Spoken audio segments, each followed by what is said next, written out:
Greetings everyone, hey, hi and welcome. I thought this might be a really nice time to do an extra video for the month, not a specific reading for any of the signs, but more an individual perspective that each and every one of you can tune into if you are interested. I've talked a lot over the last month or so about how it is really important to set our intentions for the new year as we move into it, and to perhaps focus on things that no longer serve us as we drop off the energies of the previous year or the current year as it moves out of energy and into the past. So I think for a lot of people 2018 has been a really strong energetic year. We've certainly had some intense planetary lineups that astrologically have been combustible and excitable, and more often than not stressful for a lot of people. So with that in mind, these cards are called The Soul's Journey by James Van Praagh, and I think they're really worthy of just perhaps utilizing towards setting some of your intention, purposes or goals as you move into 2019, and seeing what ideas come up when you listen to the cards as we go through a few of them. I have already shuffled the deck for a little bit of intent before the video, but what we'll do now is we'll just very quickly we'll just shuffle again a little bit, and then I'll cut the deck and we'll just utilize a few cards. Some of you may wish to pick a number because we'll probably do 3 cards, so you can pick a number 1, 2 or 3 and intuitively work through that while you just decide which number it is that you would like to pick. I've shuffled them again a couple of times. I'm going to cut the deck and then we'll work from there. So the first card will be number 1, the second number 2 and the third number 3. So sit back for a minute now before we start with the video and see which one of those numbers is calling to you at your innermost soul level. So I am now going to cut the deck and we will work from the top card.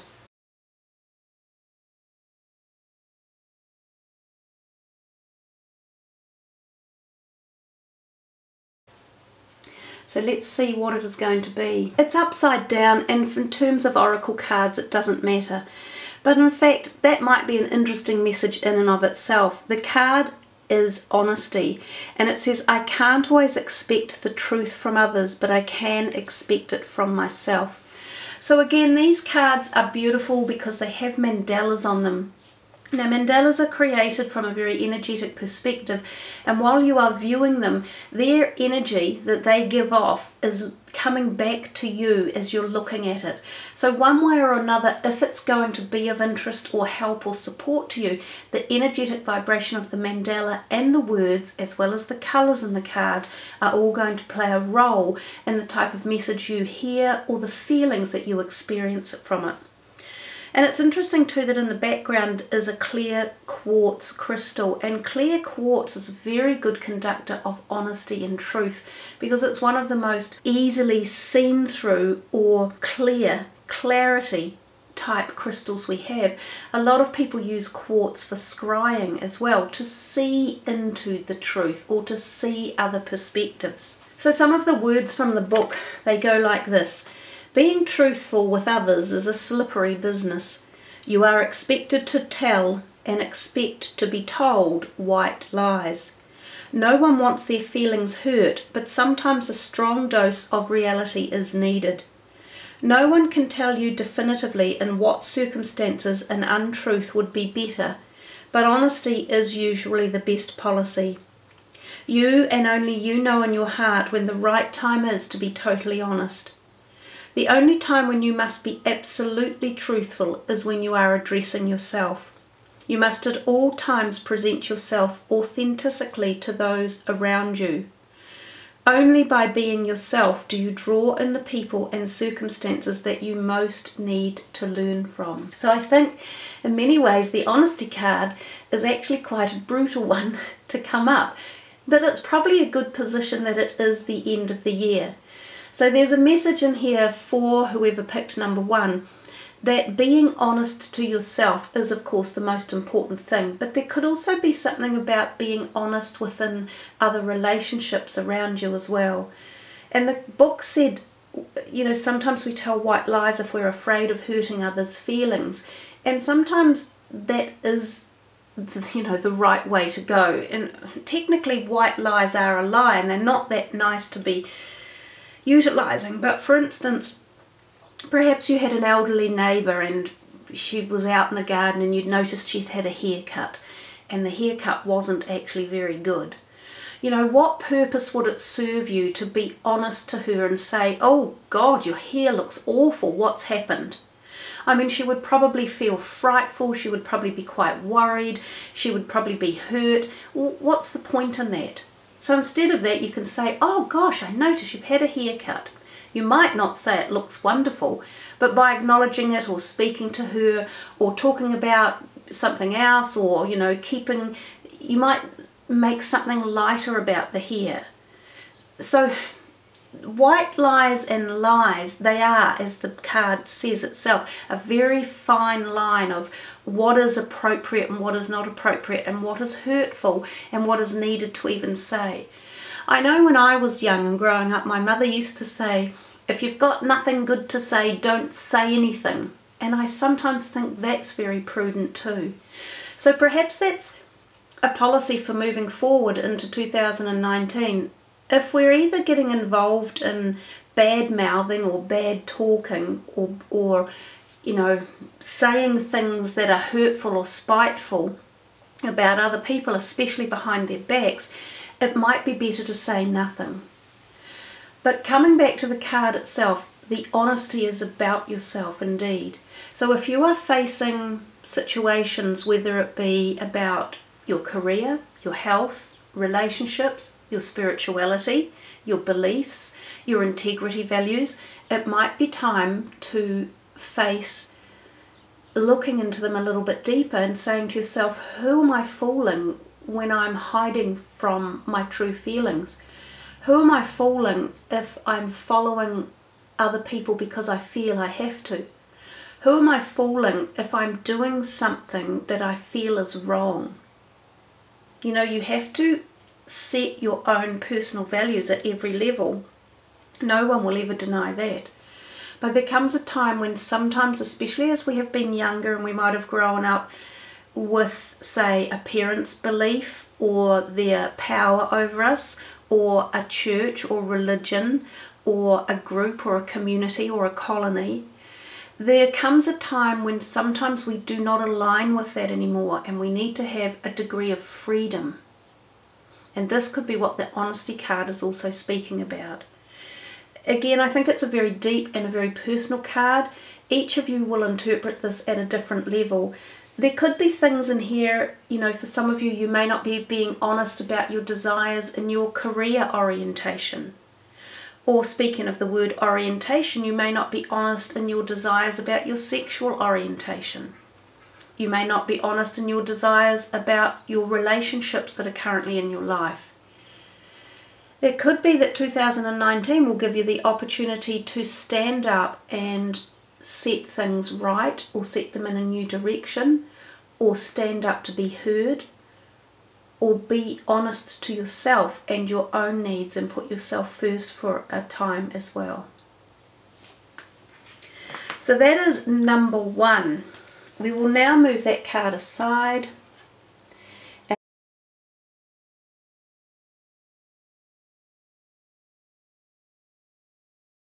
we will turn over and see what number two is. Another quite tough one in many ways, very, very bright, and such a juxtaposition of colour against the background. Blame. I accept responsibility for my well-being. And interestingly enough, I think it ties in quite well with that card number one, the honesty card. So blame, you know, it's a never-ending feeling of negativity when blame is in the air. We're either blaming someone else for doing something, or we're blaming ourselves. You know, it's never a particularly positive emotion. I do like the mandala in the background because of its bright vibrancy, and again the duality of the colours, from the blues, the cool blues, into the intense orange, red and yellow. And as I read the words again from the book, I find that they are extremely powerful and empowering at the same time. It is so easy to give away the power to transform your life. Certainly there have been people along your path who have shaped you into who you are today, but you are solely responsible for your own happiness. The ego can be a very fragile thing, and if it comes under fire, the first instinct is to blame an outside force. Victim consciousness weakens the connection that you have to your soul source. This mindset says, I don't have the power inside myself to break free because someone else's power is stronger. This is an illusion. When you believe that someone else is responsible for your problems, that belief is the problem. Personal responsibility can empower you to change your reality. Lasting transformation always begins on the inside and works its way out. There is a difference between a reason and an excuse. A reason is valid and unavoidable. An excuse is an attempt to shift the blame. So I don't know what it is right at the moment, but the messengers that are sending in these cards are being very strong-willed about what they are saying to you. And in many ways it doesn't surprise me, because I do feel this is a really poignant time at the end of the year to set your intentions, garnish your inner strength, reboot your system up, reboot your life, get your energy back, and start the new year as you intend to go on. If there have been people around you who have helped create the who you are at the moment, whether it be through bullying or through subjugation or through lack of allowing you to connect with them or lack of listening to you, or whether they have coerced you into believing something or taken something from you or forced something upon you, you don't have to continue to allow them to have that hold over you. It takes a great deal of strength and fortitude to move beyond someone else's oppression. You know, we see this globally at the moment with all of the movements from individual people that form groups on the planet that are saying enough is enough. It's time for us to stand up and be heard. We will not be treated this way anymore.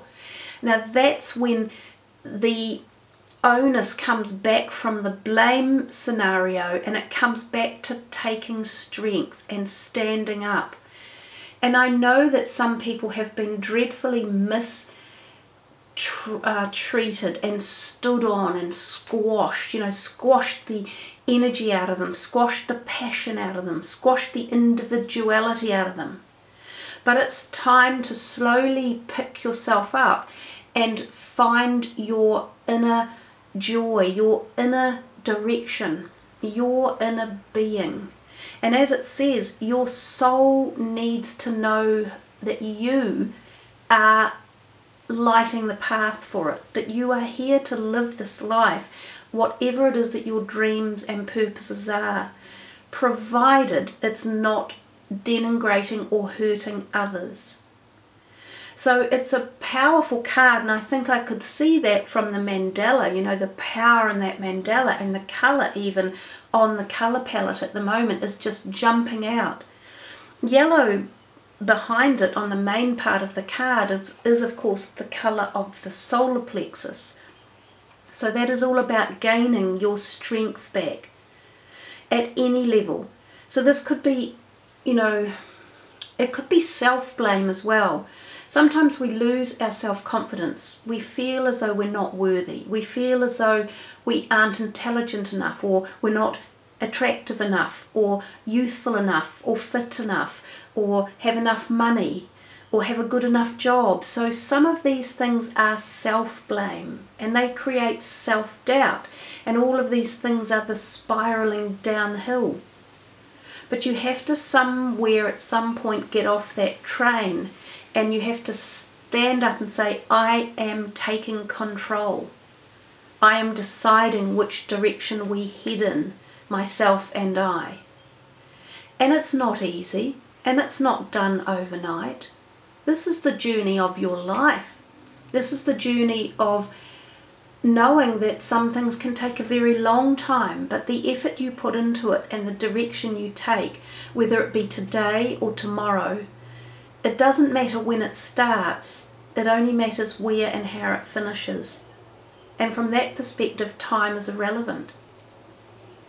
So yeah, it is a really intense message, and I hope for any of you out there who either have self-blame or you have been feeling as though other people have put you into situations where you have felt trapped or suppressed or oppressed, that this is a really good time to take control of it now and stand up and be heard and say, no, no more. You will not treat me like this. You will not you will not abuse me. You will not abuse my beliefs. I am a worthy, loving, light-filled human, and that is my path, and that is my direction. They're really nice cards for intention setting as we're rolling into that 2019. So that is the end of the number 2 choice. So I will now move this card away, and we will see what number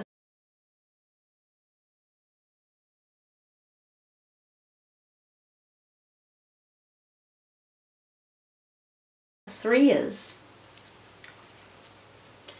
Wow, I don't think we could have got too many more that were hard work to deal with. I'll just have to take a breath here and see if I can see what messages are going to jump forth really for the grief card. So grief. I understand that losing something is an opportunity to appreciate it. I have a feeling for many people that 2018 has had a lot of grief in it. And again, grief is solely personal. Everybody feels grief at their own individual level. You know, we might experience the same loss of someone. So if you're, say, in a family and you have siblings and a parent dies, you in essence have both lost that parent. But you might feel different to the loss than your sibling. You might feel more grief to it than your sibling. 2 people might be in a car accident, and there could have been, it doesn't even have to have been a loss of life. There could have just been a huge shock that came about. And what one person feels from the same accident, another person may feel very differently. So they feel that shock or pain or grief in a different way. So again, grief is a very personal, individual perspective, and how we feel these moments of grief or loss depends upon all of the things that have formed us to make us who we are in this current point of time. When it says, I understand that losing something is an opportunity to appreciate it, and I have felt that the 3 cards that have turned up for this intention setting ceremony for 2019 have been incredibly difficult subject matter to deal with. So there's something poignant in that in itself. It's asking us to face our innermost quest, the deepest things that perhaps some of us haven't been facing or have found too challenging and haven't known how to deal with them. It feels to me as though we're being asked to go back over things, and it may not be just this year, it might be further back in time. It might be going back to 2017 or 16 or 2012 or 2000. It could be going back a long time to ask us to readdress things that have either been so painful or that we haven't balanced out appropriately as we try to move on. So perhaps 2019 is a really good juxtaposition year for total change or total movement coming in. if we do the homework first. So the words from the book for grief say, "Nothing is gone forever. The belief that we have lost someone or something is merely an illusion to assist us in learning to appreciate or having had it in the first place. The emotion of grief and the sense of loss are absolutely real, but that is the point. The lesson of loss is not about the actual physical separation, because the parting is temporary and illusory. The point of the lesson is to acknowledge that the bonds of love never end and that we have not been abandoned. When you accept in your heart that you will be reunited with everything you have ever loved, if you will give the ability to, it will give you the ability to move beyond your grief and derive something beneficial from the experience. To wallow in grief is to pass up the opportunity that you and your soul family have devised and learn nothing from it. Instead, allow your grief to take you to a place of deeper understanding." And again, this is incredibly powerful. It's a very sensitive message. And I guess it's just asking you to reconnect with the opposite of grief, which of course was the love that you would have had for the person, or perhaps animal or pet, or friend, family member, loved one, child, grandparent, anything. It's asking you to go back, and that's when I said before about going back in time. So I hadn't quite realised where that message was taking me, but it's asking you to go back to the point of origin of the relationship, which is the bond of love.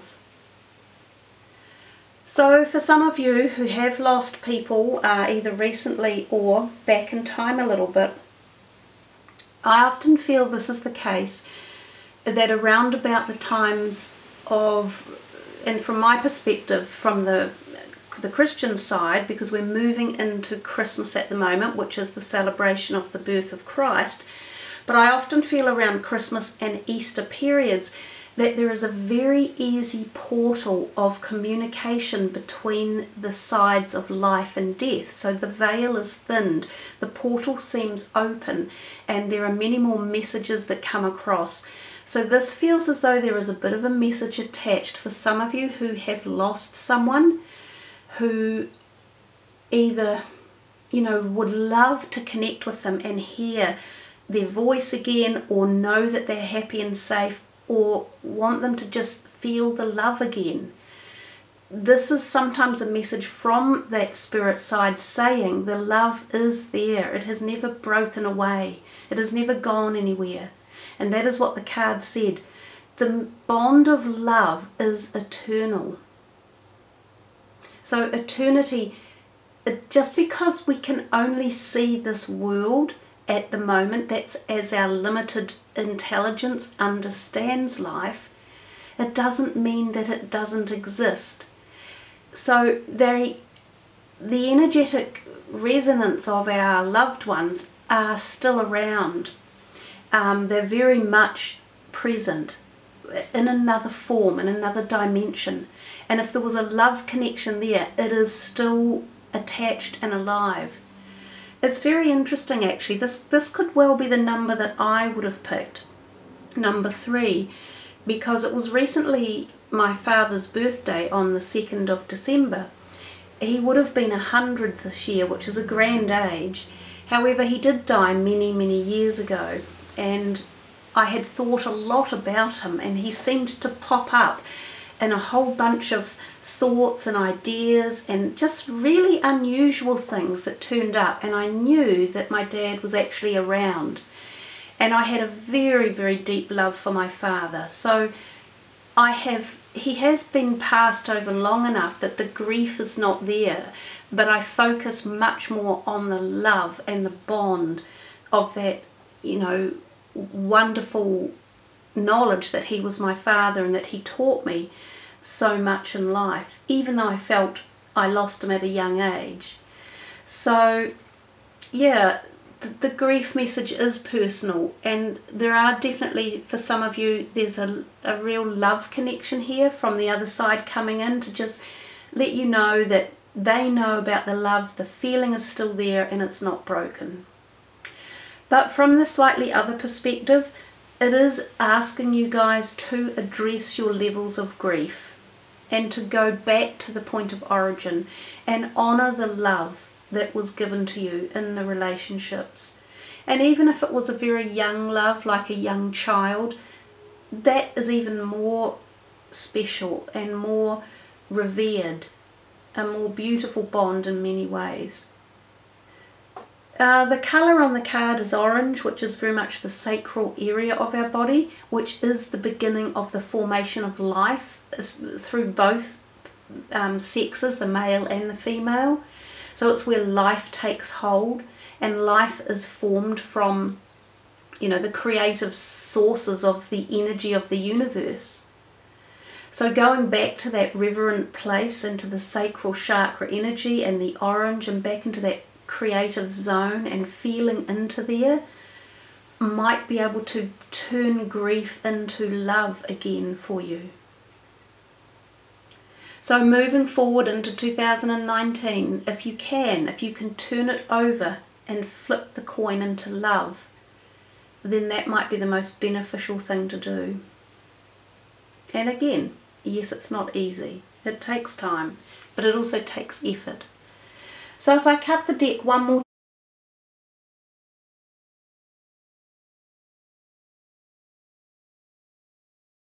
time and just see what the very final card is.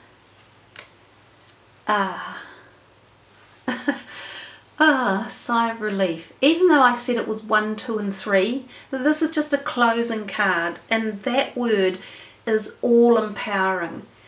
I love freedom.